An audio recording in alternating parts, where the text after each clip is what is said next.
안녕하십니까 여러분.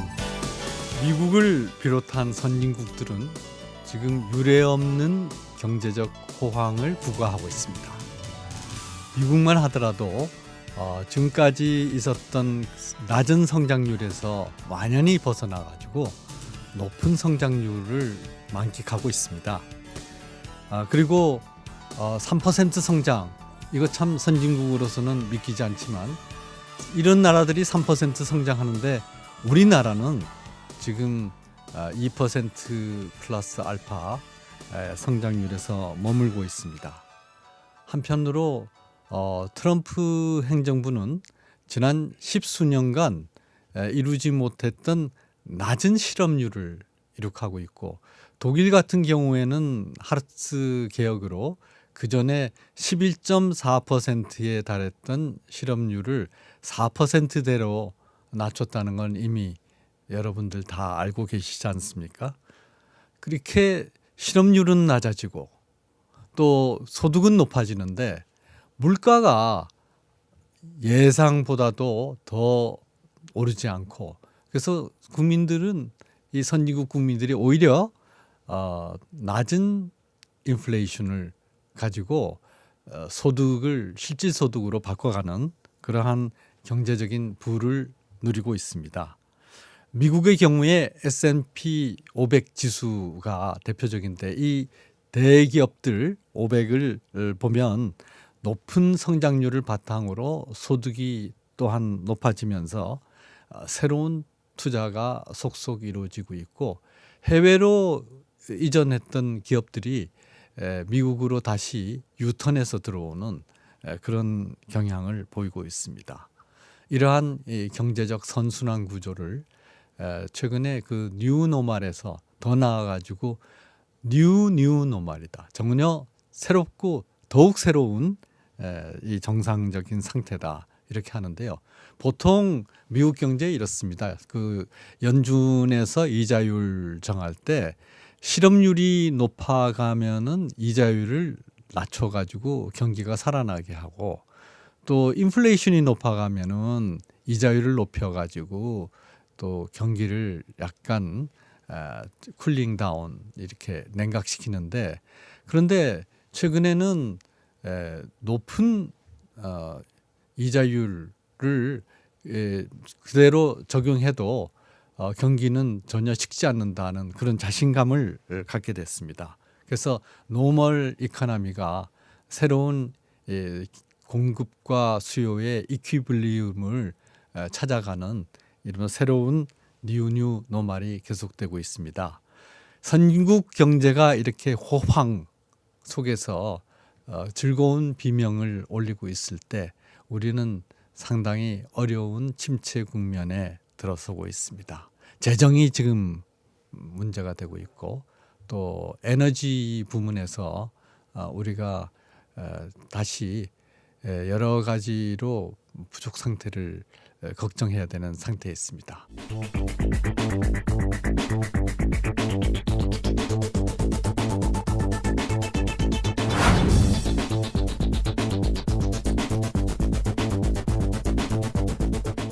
오늘 순서 시작해야겠습니다. 오늘 토론자로 두 분, 이 방면에 대단한 전문가이자 경제 전략을 전공하시는 분 나오셨는데요. 먼저 노부호 서강대학교 경영학과 명예교수님 나오셨습니다. 안녕하십니까? 안녕하세요. 그리고 이홍규 카이스트 기술경영학부 명예교수님 나오셨습니다. 안녕하십니까? 안녕하십니까? 네. 이렇게 미국 경제가 호황을 누리는 데에는 오바마 대통령이 2008년 경제 위기를 극복하는 과정에서 취한 여러 가지 체계적인 정책들이 뒷받침이 됐습니다. 그런데 더욱더 현재 트럼프 대통령이 아주 자신하고 있는 것은 이 경제적 호황 내가 만들었다 하는 그런 자신감을 보이고 있는데, 많은 경제학자들이 인정하고 있죠. 트럼프 대통령이 했던 이 법인세의 대폭적인 감면, 그래서 30%를 넘던 법인세를 20%대로 20%로 낮췄던, 이것과 또 이 감세 정책과 더불어서 많은 부분에서 이 규제 개혁을 해서 미국 기업들이 해외에 나가서 조업하는 것보다는 차라리 미국에 들어와서 하는 것이 좋겠다. 그리고 미국에서 해외로 나가려던 이 아웃소싱 전략을 하던 기업들이 다시 미국에서 그대로 경영을 하는 이런 현상들이 나타나고 있습니다. 그래서 사실은 트럼프 대통령이 집권하고 나서 증시가 유례 없이 호황을 보이고 있기 때문에 많은 미국 국민들이 경제가 어떻게 이렇게 잘 되는가 하는 것까지 생각하고 있고, 오바마 행정부 때인가요? 그 미국의 그 경제 자문 회의죠. 우리나라로 치면 외교 경제 수석 더하기 뭐 국민 경제 부위원장 이 정도를 합한 그런 그 경제학자로서는 최고의 자리라고 할 수 있는 경제자문위원장을 지냈던 마틴 펠트슈타인 박사가 최근에 한국에 와서 이 토론하면서 사람들에게 미국 경제의 그 호황을 설명하면서 다음 트럼프 대통령이 선거에서 재선되더라도 여러분 놀라지 말라고 얘기했던 게 기억이 납니다. 이렇게 어떤 면에서는 이 선진국 경제와 또 한국 경제의 이 사이클이 극명하게 대조되는데, 우리로 봐서는 참 가슴 아픈 일이죠. 60년대와 70년대 연평균 성장률 10%를 넘는 유례없는 고도 성장을 이룩한 한국 경제가 어떻게 세계 경제 평균 성장률에 또 못 미치는 이렇게 낮은 성장률에 허덕이고 있는가 하는 것이 안타까울 뿐인데, 우선 이렇게 우리나라와 선진국 경제의 이 사진이 이렇게 하는 한쪽은 양이 이렇게 극명하게 대체되는 거, 이거 어떻게 생각하시는지 두 분께 여쭤보겠습니다. 이용규 교수님 한번 시작해 보시겠어요? 예. 네. 뭐 지금 말씀하셨듯이 미국 경제가 상당히 빠른 속도로 회복이 되는 것 같습니다. 지난 뭐 2016년 이런 경우에 뭐 1% 그전에는 뭐 1% 이하도 됐습니다만은 네. 그런 성장을 보이다가 굉장히 3% 가까운 빠른 이제 성장을 보이고 있는데요. 이러한 이제 경기 부양의 트럼프 정책을 보면 한 세 가지 굉장히 뭐 지금 말씀하셨듯이 세금 감면이든지 투자 활성화 그리고 무역 적자의 축소, 이것에 굉장히 이제 포커싱을 잘 하고 있는 네. 것 같습니다. 네. 그런데 이제 뭐 아직까지 학자들 입장에서는 좀 양론이 있는 것 같습니다. 예. 그러니까 이러한 경기 부양 정책이 너무 장기적이고 그렇기 때문에 잘 성공하지 못할 거라고 보는 입장도 있는 것 같고, 또 한편으로는 뭐 굉장히 성공적이다 하고 이제 그런 입장도 있는 것 같고, 그래서 전반적으로는 아직까지 속단은 좀 이르지 않느냐 하는 생각을 해봅니다. 근데 이제 2008년 금융위기 이후에 양적 완화와 거기에 따른 이제 여러 가지 경제 정책들을 해오면서 분명히 이제 경기 부양 쪽으로 굉장히 많은 이제 그 노력을 하고 있는 거는 사실입니다만은 네. 앞으로 조금 더 두고 봐야지 되지 않느냐 하는 생각을 하면서요. 네. 이거 미국 경제하고 저희 경제하고는 몇 가지 좀 공통점이 있으면서도 차이점이 있는 네. 것이 경제정책 변화 분야에서 지금 현재 트럼프 정부도 굉장히 이제 재정 의존적인 노력을 많이 하고 있는 거고, 지금 우리의 현 정부도 재정에 대한 역할을 이제 굉장히 강조하고 있는 것 같습니다. 경기 부양하고 관련해서. 네. 그런데 이제 조금 보면은 이게 미국 경제가 가지고 있는 혁신 시스템, 네. 이것이 이제 굉장히 작동을 하고 있다고 보여지는데, 한국에 과연 그런 혁신 시스템이 좀 작동하고 있는 거냐 하는 것에 대해서 좀 의문이 있을 수가 있습니다. 예를 들어서 기술 혁신과 그 기술 혁신의 뭐 사업화, 네. 그리고 여러 가지 이제 뭐 규제 개혁과 이제 그런 제도적 혁신, 네. 이런 것들이 굉장히 빠른 속도로 좀 미뤄지고 있는데 네. 한국은 거기에서 너무 좀 상당히 지체되고 있는 거 아니냐 하는 생각을 해봅니다. 예. 우리나라와 대조해서 이제 선진국 경제를 쳐다보고 있는데, 이렇게 미국 경제가 빠르게 성장하면서도 이 법인세를 대폭 낮췄기 때문에 이것이 이 양날의 칼이다 이런 게 있어요. 하나는 이로 인해서 분명히 미국 기업들의 수익이 좋아지고 또 이 좋아진 수입에 의해 가지고 외국에 나가던 기업들이 국내에 주저앉고 또 외국에 있던 기업들이 국내로 다시 유턴해서 돌아오고 그래서 경기가 부양되고 하는 것이 좋은 징조입니다마는 다른 한편으로 이 감세 정책이 과연 새로운 경기 부양으로 인해서 더 많은 조세 수익을 얻을 수도 있다 이렇게 하는 반면에 다른 한편으로는 역시 감세는 감세이기 때문에 가뜩이나 이 재정적인 적자에 의해서 허덕이는 미국 경제에 더 큰 재정적 부담을 지우는 것이 아닌가 하는 그런 비난도 있습니다. 뭐 이런 등을 고려해 가지고 특히 기업 경영의 입장에서 미국이나 선진국 경제의 최근의 호황을 어떤 식으로 이해할 수 있겠습니까?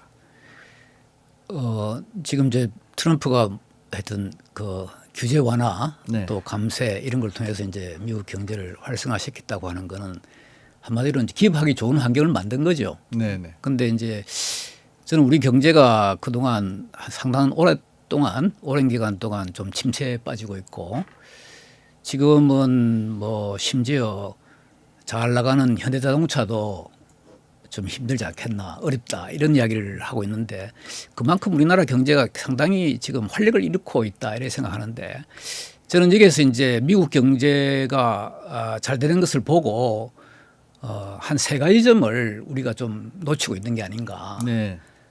첫째는 이제 기업하기 좋은 환경을 만들어서 기업가 정신을 살리고 그리고 기업 활동을 활발하게 함으로써 일자리를 창출하는 것이 경제의 기본이다 하는 이런 인식이 확산돼 있지 않은 것 같아요. 그동안 우리나라에는 그게 확산돼 있지 않죠? 우리나라는 네. 기업가 다시 말해서 어떻게 하면 기업가 정신을 살리고 기업하기 좋은 환경을 만드느냐 여기에 좀 정책의 포커스가 좀 주어져야 할 텐데 여기에 대한 포커스가 상당히 최근에 와서 많이 줄어든 것 아닌가 하는 이런 생각이고 그다음에 이제 두 번째는 우리는 경쟁보다는 보호에 좀 치중하는 그런 경향이 좀 있습니다. 특히 이제 중소기업과 관련해서 보면 중소기업은 약자다. 그래서 보호해야 된다. 이렇게 해서 이제 간단하게는 중소기업 적합업종이라 그래가지고 대기업에 이제 진출을 막고 있잖아요. 예. 그런데 사실은 이 자본주의 경제는 경쟁을 통해서 발전합니다. 그러니까 경쟁을 통해서 좀 더 잘해보려는 그런 의욕을 가지게 되고 거기서부터 이제 혁신이 일어나는데 지금 현재 이런 경쟁을 오히려 억제하고 보호주의 이런 시각으로 이렇게 가게 되면 특히 이제 대기업의 영업 활동을 뭐 너는 이런 사업 하지 말라 하기도 하고 또 영업 활동의 시간도 제한하기도 하고 이런 사태는 그 기업 활동을 상당히 약화시키는 기업가 정신을 죽이는 그런 현상이 아닌가 이렇게 생각합니다. 네. 그러니까 많은 사업을 하는 회사를 보고 이제 더 사업을 하지 말라 이렇게 하는 나라가 과연 얼마나 있는가 모르겠어요. 네, 그렇죠. 지금 아마존 같은 나라가 우리나라에 있으면 그렇게 아마존이 생기날 수 있을까? 아마존은 전혀 있을 수 없는 나라, 그러니까 회사가 되지 않겠나 이런 생각을 하는데 그래서 이제 우리는 경쟁 이 시각을 좀 더 경쟁 속에서 우리가 발전할 수 있다고 하는 거. 예.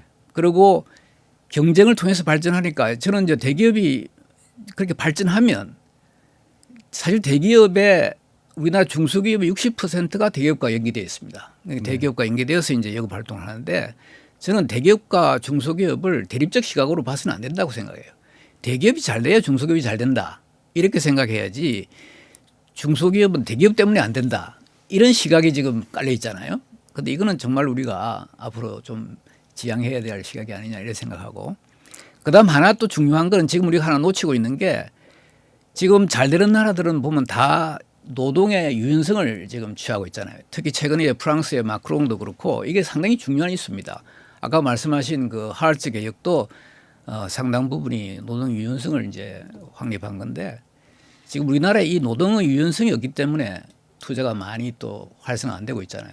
그래서 심지어 뭐 현대자동차도 한국에서 투자하기보다는 외국에서 투자하겠다는 이런 비공식적으로 나오는 이야기지만 말이에요. 그런 식으로 이야기가 들리는 거 보면 이 기업가 정신의 함양, 기업하기 좋은 환경을 만든다는 게 얼마나 중요한 건가 하는 거하고 좀 보호보다는 경쟁으로 가서 기업들이 정말 그 혁신적으로 일을 하고 활력을 가지고 그 경제를 이끌어갈 수 있도록 해야 될 뿐만 아니라 이 노동 계획을 통해서 정말 기업하기 좋은 환경을 좀 만들었으면 좋겠다. 그게 트럼프 정부가 하고 있는 개혁의 그 일환을 우리가 좀 배워야 할 게 아닌가 이렇게 생각합니다. 네. 자, 우리가 애국심에 더 이상 호소해서 기업이 국내에 있어야 된다고 주장하기보다는 세계로 시야를 돌려서 어떻게 하면은 우리 기업들이 우리 경제를 세계적인 무대에서 살리는 견인차 역할을 할 것인가 하는 데 중점을 둬야 될 것입니다. 그리고 구조적인 문제를 봐야 되는데요. 지금까지 우리 경제를 운용해왔던 이 방식이 이제 21세기 새로운 뉴 노멀 시대에 더 이상 적용이 되지 않는다라고 하는 것입니다. 그래서 우리는 기존에 해왔던 이 경직된 노동시장을 바탕으로 또 제조업 그것도 정부와 밀접한 연관을 가지면서 발전해오고 또 보호 아래에서 성장해왔던 이런 그 성장 패턴에서 벗어나 가지고 이제는 보다 더 다양한 부문에서 예를 들어서 제조업도 살려야 되고 또 제조업의 새로운 IT화라고 하는 인더스트리 4.0도 더 촉진해야 되지만 다른 한편으로는 의료, 교육 또는 복지 등등의 여러 부문에 걸쳐 있는 이 서비스 산업도 살려야 하는데 우리는 서비스 산업 발전 기본법이 벌써 7년인가요? 국회에서 계류돼 가지고 통과도 못 되고 있지 않습니까? 이렇게 곳곳에서 규제가 있습니다. 그래서 우리가 예를 들어서 아마존닷컴 우리 노부 교수께서 설명하셨습니다마는 다른 한편으로 혹시 스타벅스 같은 그런 기업이 한국에서 탄생할 수 있었겠는가? 저는 회의적입니다. 저희가 모르지만은 왜 커피숍이 왜 그런 걸 하느냐 하고 분명히 거기 제재가 들어갈 여러 가지 사항이 현재 이 규제 형태로 보면은 많이 있습니다. 스타벅스가 시애틀에서 나오면서 내걸었던 구호가 우리는 커피를 파는 것이 아니라 문화를 팝니다 해가지고 다양한 서비스를 개발하고 그리고 스타벅스에서 종사하는 종업원들의 대부분은 단기 아르바이트를 하는 전형적인 비정규직입니다. 여기에 기반해 가지고 사업을 한다 하는 것이 과연 일반 대중의 인식에 있어서나 또는 정부의 규제 패턴에서 살아남을 수 있었을까? 그것이 세계에 아주 유례 없이 많은 이 경쟁자들을 다 물리치고 그러한 업종에서 세계 선두를 달리는 대기업이 될 수 있었을까 하는 데 대해서 우리가 의문을 표시해야 될 것 같습니다. 그래서 우리의 그 지금까지 근대화를 성공시켰던 이 국가 모델 이게 지금 현재 전혀 새로운 21세기적 방식으로 바뀌어야 하는데 이 문제의식을 갖고 있으면서도 그럼 구체적으로 어떻게 바뀌어야 되느냐 하는 데 대해서 논의해 봐야 될 시간이 된 것 같습니다. 네. 예, 뭐 그 말씀하셨듯이 뭐 경제 제재라는 것이 뭐 일조일석에 변하는 것이 아니라 굉장히 이제 그 앞서의 기존 시스템이 어떠냐 하는 거가 이제 중요한데요.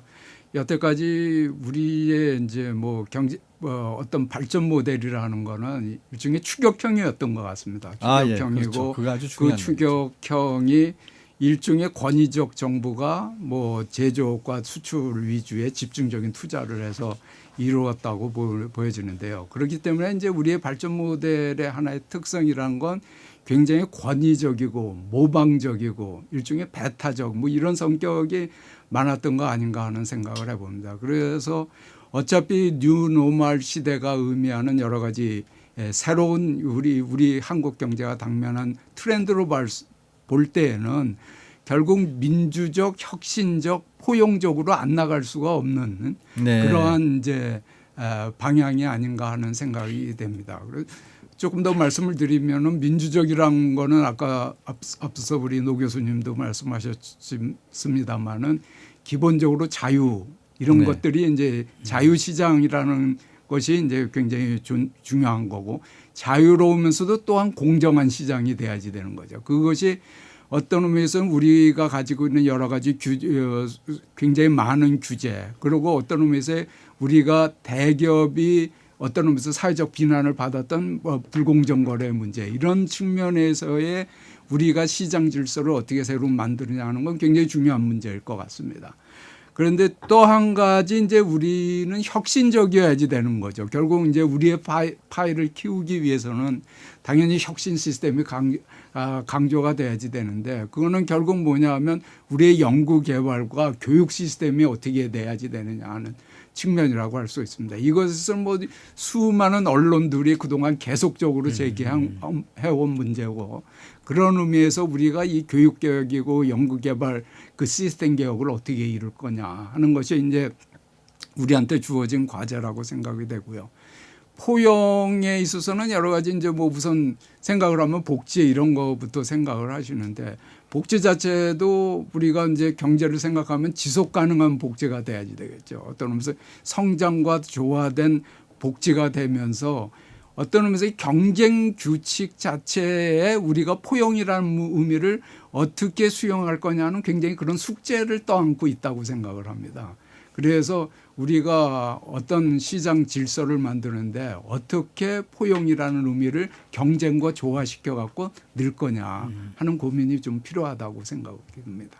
네, 아주 이 새로운 모델 이것에 대해서 극명하게 과거의 모델과 대조해서 분명한 그림을 보여주셨다고 생각이 됩니다. 아까 이용규 교수님이 말씀하셨던 것은 종래의 권위적인 발전 모델을 이 민주적인 모델로 그리고 모방적인 추격형 모델을 혁신적인 선도형으로 또 배타적인 모델을 포용적으로 바꾸어야 되는데 사실은 뉴 노멀이란 이 얘기가 나왔을 때 첫째로 그 뉴 노멀에서 앞에 뉴를 빼고 중간에 있는 뉴 노멀 이것이 달성되게 된 거는 연구 개발 특히 과학 기술의 발전이 큰 역할을 했었거든요. 그래서 오죽했으면 한계 생산 비용이 제로가 되는 그러한 이 정보통신을 중심으로 한 새로운 상품의 개발이 뉴 이코노미를 만드는 기본이 된다라고 했는데 이런 그 모델의 그 변화에 대해서는 누구보다도 우리 노보 교수님 또 하실 말씀이 많을 것 같아요. 이용 교수님 말씀을 잘 들었습니다. 정말 우리가 앞으로 좀 창의적인 경제로 가야 되고 그렇게 하려면 정말 교육부터 좀 달라져야 되지 않겠나 이렇게 생각하고 새로운 시대에 맞는 또 국민 의식이 좀 필요하지 않나 이런 생각을 해요. 지금 현재 우리나라 그걸 뭐 한국의 문화라 이렇게도 뭐 통칭 말할 수 있는데 저는 이제 앞으로 좀 한국의 문화 다시 말해서 이제 우리 국민들의 의식도 좀 많이 바뀌어야 되지 않겠나 이런 생각을 합니다. 제가 이제 이번에 책을 하나 쓰면서 한국 기업들을 이렇게 조사를 해보니까 상당히 권위주의가 심하더라고요. 뭐 신문에 자주 나는 이야기지만 그래서 야 이게 정말 한국 기업 경영이 제대로 되려면 이 권위주의를 타파해야 되겠다 이런 생각을 했는데 물론 이 권위주의라고 하는 게 기업만 문제가 되는 게 아니라 우리 사회 전체가 우리 의식 속에 이제 권위주의가 있으니까 이 권위주의를 좀 잘 타파해야 되지 않겠나 그런 생각을 하고 제가 이번에 이제 그 독일 경제를 이렇게 좀 볼 수 있는 기회가 있었는데 독일이 왜 이렇게 강한 경제를 가지고 있나 물론 이제 지난번에 말한 하르츠 계획이 촉진제가 됐지만 그것 말고도 독일 경제가 이렇게 지속적으로 발전할 수 있는 데는 국민성이다 이런 생각을 했어요. 그러니까 정말 독일은 정직을 정말 우선으로 내세우더라고요. 그래서 2010년도에 독일 어떤 언론기관에 조사를 했는데 독일 사람 중에 이제 정직한 사람 대표적으로 10명을 이제 뽑았는데 그 10명 뽑은 중에 6명이 정치가더라고요. 거기에는 이제 슈미트도 들어있는데 그래서 정치가가 가장 정직한 사람 그러니까 제일 정직한 사람 6명에 들어있다고 하는 걸 보고 제가 깜짝 놀랐어요. 어느 나라가 이렇게 10명 중에 6명이 그것도 탑에 정체가 들어있을 수 있겠나. 이건 정말 국민성이고 또 독일 경제의 저력이다 이런 생각을 했는데 그 말고도 독일인들은 뭐 준법정신이 강하다든지 질서 약속 이런 걸 잘 지킨다든지 굉장히 합리적이고 근검 검소하다든지 이런 이야기 뭐 여러 가지 이제 그런 이야기가 있잖아요. 그래서 이 독일이 국민성을 어떻게 이렇게 만들었냐 하는 거 이제 그런 이제 생각도 한가 동시에 우리가 그렇게 갈 수 있을까?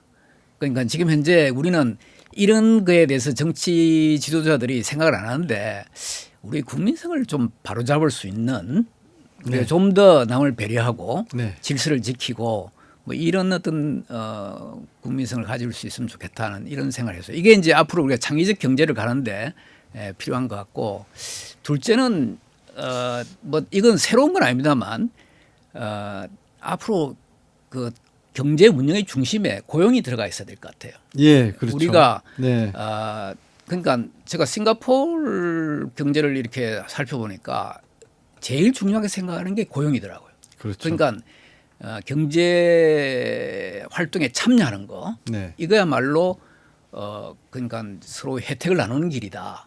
참여하는 사람만이 혜택을 나눌 수 있다. 이런 생각을 하는지 고용을 굉장히 강조를 하고 그래서 이제 기업하기 좋은 환경. 그래서 싱가포르는 기업하기 좋은 환경에 항상 1위, 사업하기 좋은 나라에 항상 1위로 들어가 있고 그래서 외국인 투자도 엄청나게 받아들이고 있잖아요. 그래서 항상 그 싱가포르는 이제 고용 문제를 최우선 순위로 둠으로써 고용을 하니까 복지 비용도 적게 들어가는 거예요. 그래서 네. 거기 보니까 실업보험도 없더라고. 우리는 이제 실업보험이 있잖아요. 근데 아마 실업보험이 없는 나라가 싱가포르 말고 더 있을까 하는 생각을 할 정도로 네. 굉장히 고용을 중요시하는데 그래서 우리도 앞으로 네. 이 고용을 중요시해야 되겠다. 그래서 아까 말씀드린 이제 기업하기 좋은 환경이나 뭐 이런 걸 강조해야 되지 않겠나 이런 생각합니다. 예, 선진국은 이렇게 아주 호황을 누리는데 우리는 침체기에 들어가서 이 상황을 우리의 국가 발전 모델로부터 다시 유추해서 어떻게 바꿔야 하느냐 여기 대해서 우리가 토론을 했습니다. 그러면은 우리가 이 큰 그림에서 다시 한국 경제가 부닥친 세부적인 사항에 대해서 한번 세부적으로 하나하나 짚어보는 그런 기회를 가져야 될 것 같습니다. 우선 하나를 우선 드신다면 뭘부터 시작하시겠습니까? 예, 뭐 한국 경제를 뭐 한마디로 말씀드리면 잠재 성장률 하나로서 어떤 의미에서는 다 설명이 드리는 거 아니냐 하는 생각을 하고 봅니다. 지난 뭐 80년대 거의 9% 네. 성장을 했고 9%대 성장을 3대 성장률을 가졌고 뭐 90년대에는 6%대로 떨어졌다. 2000년대에 한 4%대로 했는데 2008년도 이후에 뭐 3%대 뭐 지금 2%대로 이렇게 갔거든요. 네. 그러니까 뭐 어떤 교수의 연구에 의하면은 뭐 불과 우리나라가 몇 년 후에 0% 0%의 잠재 성장률을 가질 거다 하는 얘기죠. 그러니까 성장이 완전히 스톱이 되는 경제가 된다는 거죠. 이런 이제 상황 속에서 그거를 왜 그러냐 하는 거는 뭐 여러 가지 이유가 있을 것 같습니다. 뭐 대외적으로 봐서는 아주 강력한 이제 중국 산업 경제가 있는 거고요.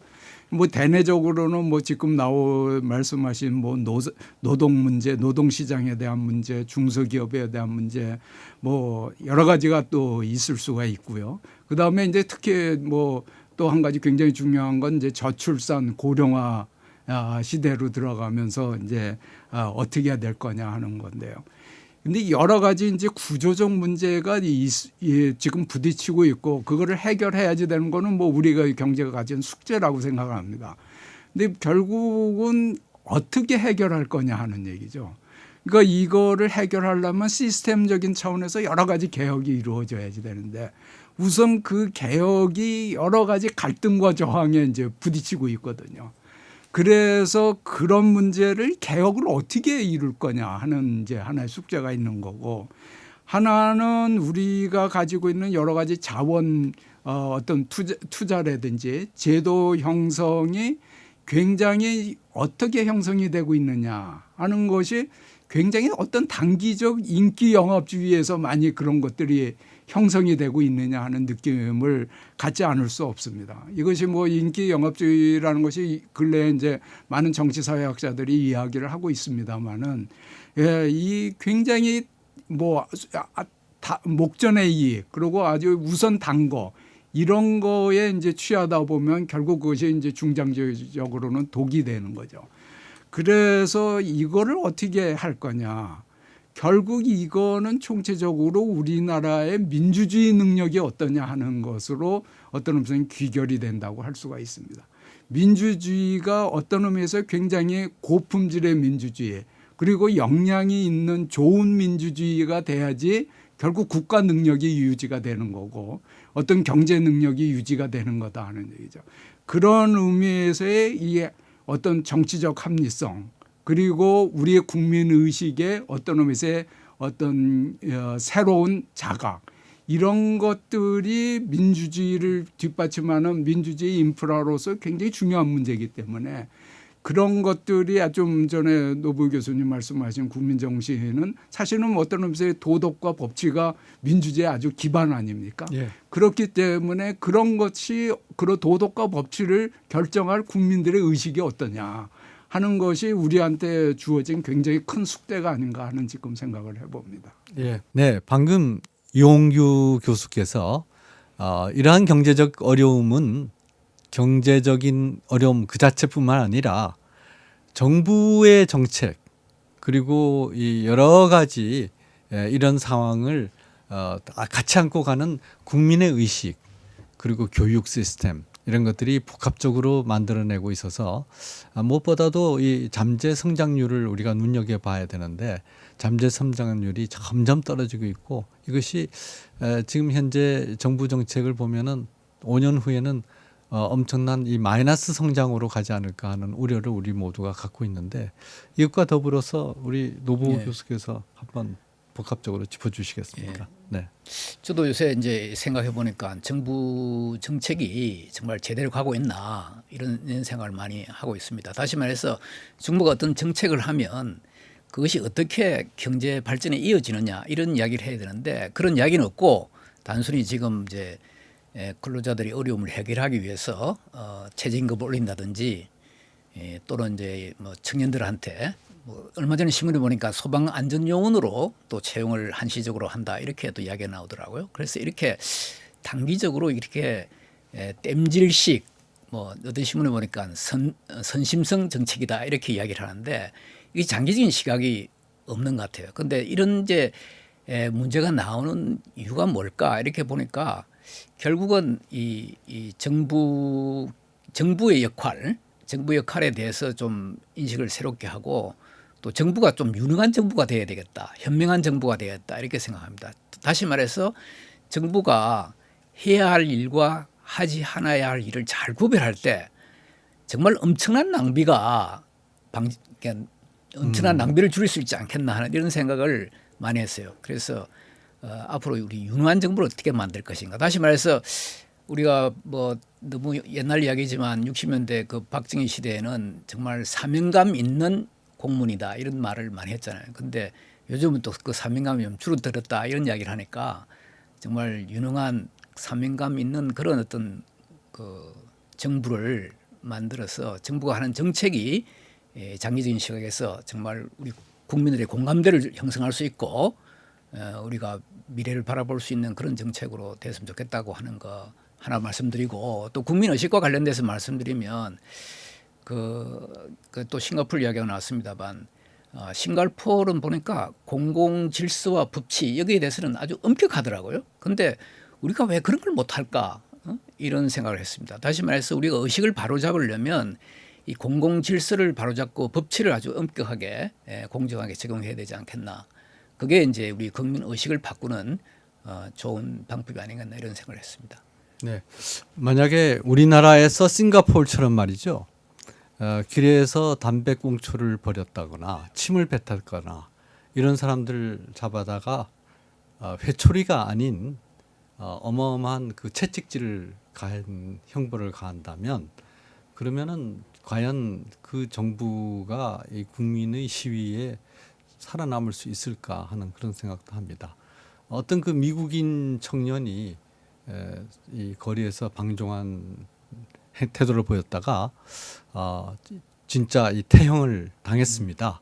근데 그 청년의 그 아버지가 미국의 유력 정치인이어서 잘못하면 이 미국과 싱가포르 사이에 있어서의 외교적 갈등 관계로까지 갈 뻔했는데 싱가포르 정부의 태도는 완강했습니다. 이런 예외를 인정하면 싱가포르가 자랑하는 이 질서는 찾아볼 수가 없게 된다 해서 결국 미국 정부도 거기에 대해서 눈 감아주는 식으로 갔는데요.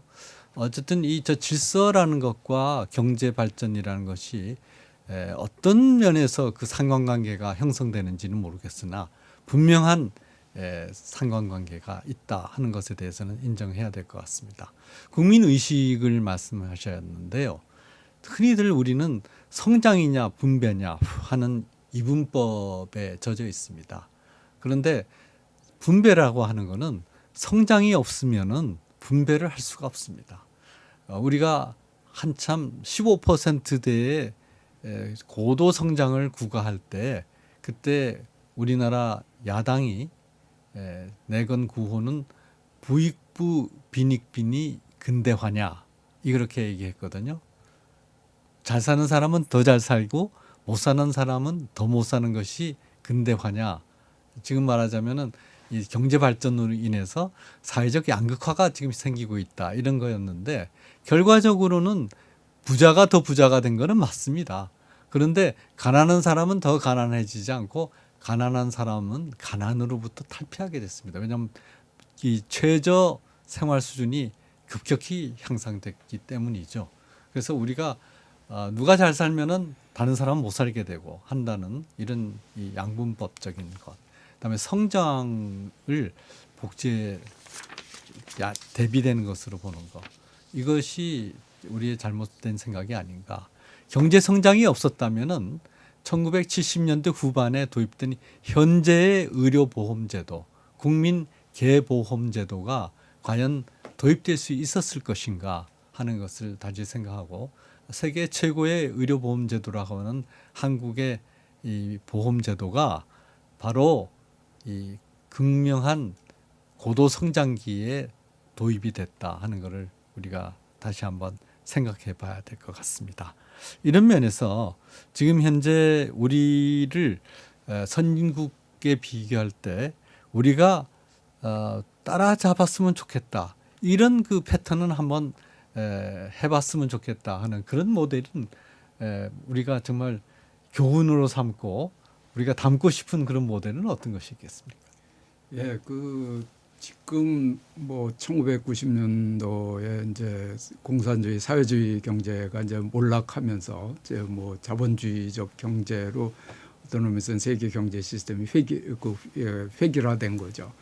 그런 상황 속에서 모든 경제가 이제 사실은 부딪히고 있는 문제가 성장과 복지를 이제 어떻게 조화할 거냐 하는 문제일 것 같습니다. 네. 근데 이제 그 방법에 있어서는 각자 나라들이 이제 처한 상황에 따라서 여러 가지 이제 형태들을 보이고 있고 우선 뭐 가장 크게 대별하다고 하면 미국 경제와 미국 뭐 시장 중심이고 당연히 정부의 개입은 최소화되고 그러면서 또 이 혁신 시스템이 가동이 되는 이제 그런 경제죠. 그 반면에 이제 유럽 경제는 선진국 경제지만은 굉장히 많이 복지에 이제 웨이트가 상당히 또 가 있고 그거를 위해서 이제 정부의 개입이 상당히 많은 부분들이 인정이 되고 있고 그런 네네. 어떤 이제 뭐 사회적 시장 경제 체제를 취하고 있는 나라가 네. 많이 있다고 할 수가 있죠. 그래서 어떤 의미에서는 지금의 뭐 경제 체제는 그 뭐 자본주의 순수 자본주의 경제는 없는 거죠. 혼합 경제인데. 그렇죠. 그래서 이 성장과 복지를 어떤 식으로 이제 조화할 거냐 하는 이제 숙제만 남은 것 같아요. 조화는 돼야지 되는데. 네. 그런데 이제 지금 보면은 미국은 유럽보다는 확실히 이제 그 어떤 의미에서 성장 촉진적인 시스템을 갖고 있는 것 같아요. 시장 중심에. 네. 근데 이제 보면은 유럽도 이제 최근 경제가 좀 굉장히 좋아지고 있습니다만은 그동안 쭉 유럽 경제를 보면 오랫동안 그 어떤 의미에서 복지 시스템 때문에 굉장히 많은 이제 고통을 저성장 추세를 상당히 기간 이제 계속 지속이 되어 왔거든요. 저성장과 고실업이 어떤 의미에서 이제 뭐 독일 같은 아주 예도 있습니다만은 어떤 의미에서 유럽 경제를 이렇게 하나의 지배하고 있었다고 생각을 하는데, 그런 의미에서는 지금 현재의 세계 경제가 취하고 있는 여러 구조적인 문제, 세계적인 글로벌 경쟁이라든지 기술 혁신이라든지 여러 가지 이제 노동의 이제 계속적인 공급이라든지 이런 여러 가지 상황을 봐서는 성장한다는 것이 굉장히 힘든 상황 속으로 점점 빨려 들어가고 있거든요. 네. 그렇기 때문에 지금 현재 사회 뭐 어떤 전체적인 글로벌 경제 체제를 봐서는 각국이 성장에 신경을 안 쓸래 안 쓸 수가 없다 하는 것이 저의 이제 첫 번째 느낌이고요. 그래서 어떻게 성장을 계속적으로 하면서 어떻게 이제 그 성장의 파일을 갖고 이제 그 복지를 확대하느냐 하는 것이 어떤 의미에서 그 국가적인 선택이고, 그것이 어떤 민주적으로 그 국민들이 선택을 해야지 될 하나의 중요한 측면이다 하고 말씀을 드릴 수 있을 것 같습니다. 아까 그러니까 이게 결국은 이제 성장과 복지의 이제 그러니까 좀 조화로운 조합 이렇게 네. 이제 유용 교수님 말씀하셨는데, 결국은 우리가 복지를 한다고 성장을 희생해서는 안 될 것 같아요. 그러니까 네. 이게 성장을 해야 복지가 가능하다 이런 생각도 하고 있고, 또 이게 복지라고 하는 거는 결국 많은 사람들이 좀 더 뭐 존엄성을 가지고 인간다운 삶을 살 수 있도록 도와주는 거니까, 그 도와준다는 측면에서는 우리가 이제 가지고 있는 그 리소스가 많아야 될 거 아니에요. 우리 자원이 많아야 되니까 우선 일단 그 복지를 위해서 우리가 성장을 포기할 수는 없다. 그 복지가 성장이 희생돼서는 안 된다. 이런 게 전제가 하나 돼야 할 것 같습니다. 해야 될 것 같고, 우리가 이제 결국은 아까도 말씀드렸습니다만 이 가장 중요한 복지는 고용이다 하는 이런 생각을 하고, 정말 일자리 창출 여기에 정말 우리가 좀 더 노력을 기울여야 되겠다. 그리고 사실은 일을 함으로써 사람들이 이 미래에 대한 희망을 가지고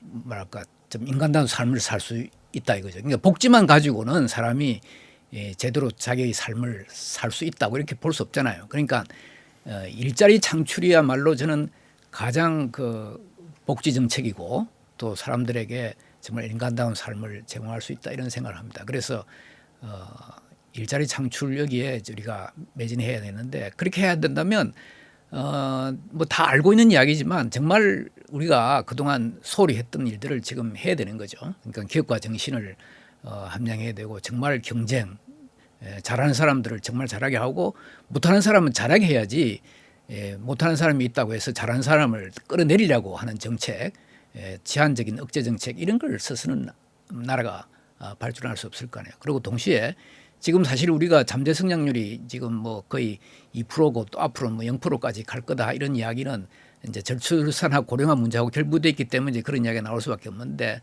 동시에 우리가 해야 할 일들을 안 하기 때문에 잠재 성장률이 떨어진다 이렇게도 볼 수 있습니다. 특히 뭐 외국인 투자를 좀 많이 받는다든지, 사실 외국인 투자를 받으면 돈만 들어오는 게 아니라 거기에는 기술도 들어오고 문화도 들어오고 뭐 여러 가지 이제 우리 국민들이 생활의 질이 향상될 수 있는 여러 가지 좋은 점이 있기 때문에 우리가 개방을 해서 외국인 투자도 들어오고, 이렇게 함으로써 기업의 이제 경쟁력을 어떻게 또 끌어올릴 것인가, 이게 지금 현재 우리가 안고 있는 또 중요한 문제 같아요. 저는 이제 한 말씀만 더 여기 추가하면, 앞으로는 기업 경영을 잘해야 되겠다. 제가 이제 기업 경영이, 그러니까 경쟁력이 있는 기업하고 경쟁력이 없는 기업을 보면 거기에는 경영이 다르다 이거죠. 다시 말해서 경영이 다를 때는 또 이제 경영자가 다른데, 이제 좋은 리더십을 발휘하는 그런 경영자가 있는 기업은 경쟁력이 있는 기업이다 이거죠. 그래서 우리가 이런 점에 착안해서 정말 경영을 잘할 수 있는 그런 분위기를 만들어서 기업의 경쟁력이 올라갈 수 있도록 하는 그런 것도 중요한 하나의 고려사항이 아닐까 이렇게 생각합니다. 네. 지금 노보 교수께서 시종일관 강조를 하시는 거는 복지 중에서 가장 큰 복지, 가장 중요한 복지는 일자리를 창출하게 하는 것이다. 결국은 취업을 통해서 그분들의 수요를 충족시켜 주는 것이 그게 가장 큰 복지다 말씀하셨는데 우리가 이 점을 염두에 두고 오늘 일단 이 새로운 국가 발전 모델을 어떻게 모색할 것인가 하는 순서의 토론을 접겠습니다. 이 워낙 중요한 주제이기 때문에 저희가 이 두 분을 모시고 한 달 안에 다시 한번 화쟁 토론을 열도록 하겠습니다. 감사합니다.